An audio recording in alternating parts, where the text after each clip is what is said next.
টুপিওয়ালা হয়, পাগড়িওয়ালা হয়, জুব্বাওয়ালা হয়, ইমাম হয়, তবু তাকেও ধরবেন, কোনো সমস্যা নেই। সমস্ত কালো টাকাকে সাদা করে ফেলবেন, দেখবেন এমনি বাইতুল মালের সম্পদ বেড়ে গেছে, আলহামদুলিল্লাহ। দ্বিতীয় কাজ, যাকাত ভিত্তিক অর্থনৈতিক সিস্টেম চালু করা। বাংলাদেশে এমন প্রচুর মানুষ আছে যাদের একজনের যাকাতের টাকা দিয়ে একটা গ্রামের মানুষকে খাওয়ানো যাবে ইনশাআল্লাহ। এরা যাকাত দেয় না, এরা ট্যাক্সও দেয় না, সরকারকে করও দেয় না, যাকাতও দেয় না। এই ট্যাক্স ফাঁকি দেওয়া মানুষ, কর ফাঁকি দেওয়া মানুষ, এই জোচ্চরদেরকে ধরতে হবে, ধরে এদের কাছ থেকে যাকাত আদায় করতে হবে, বাধ্যতামূলক যাকাত আদায় করতে হবে। তারপরে দেখবেন আমরা বৈদেশিক ঋণের জন্য বসে থাকার কোনো প্রয়োজন হবে না, আমাদের টাকা দিয়ে আমরাই চলতে পারবো ইনশাআল্লাহ। 3 নম্বর হচ্ছে দ্বৈত অর্থনীতি। ওরা কিন্তু একটা কারেন্সি চালায় নাই, একাধিক কারেন্সি চালিয়েছে। এটা অর্থনীতিবিদ যারা তারা বুঝবেন।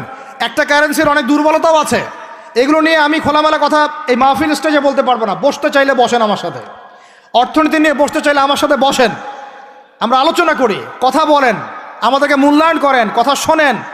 ইউসুফ আলাইহিস সালাম বলেছিল না যে আমি বিশ্বস্ত, আমাকে দায়িত্ব দেন? আমি বলতে চাই আমি বিশ্বস্ত, আমাকে দায়িত্ব দেন।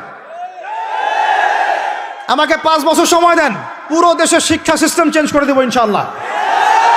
প্লে গ্রুপ থেকে দাঁড়ান প্লে গ্রুপ থেকে নিয়ে মাস্টার্স পর্যন্ত এমন শিক্ষানীতি প্রণয়ন করা সম্ভব যে আমাদের বাচ্চারা একদম প্লে থেকে মাস্টার্স পর্যন্ত বাংলা, ইংরেজি, অঙ্ক এবং জেনারেল সাবজেক্টগুলোর সাথে কোরআন হাদিসের একটা অপূর্ব সমন্বয়ে পড়াশোনা করবে ইনশাআল্লাহ।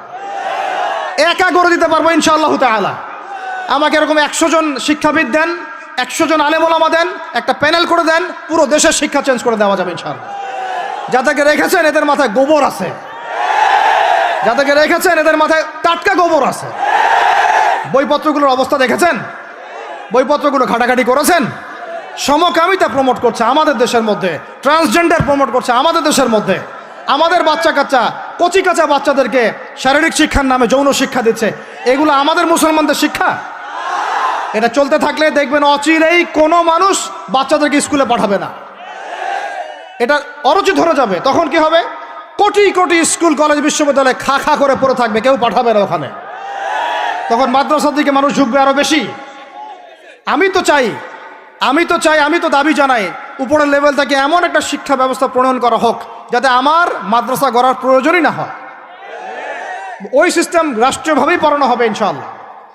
আপনি মালয়েশিয়ার দিকে তাকিয়ে দেখেন, আপনি এই যে ওয়েস্টার্ন কান্ট্রির মধ্যে অনেক কান্ট্রি আছে, অস্ট্রেলিয়ার মতো জায়গাতে আছে, ব্রিটেনের মতো জায়গাতে আছে, কোনো কোনো ক্ষেত্রে আপনি লেবাননকে দেখেন, ইয়েমেনকে দেখেন, জর্ডানকে দেখেন, কাতারকে দেখেন, সৌদি আরবিয়াকে দেখেন, অনেক কান্ট্রি আছে। ভালো কাজের তো প্রশংসা করতে দোষ নাই, দোষ আছে?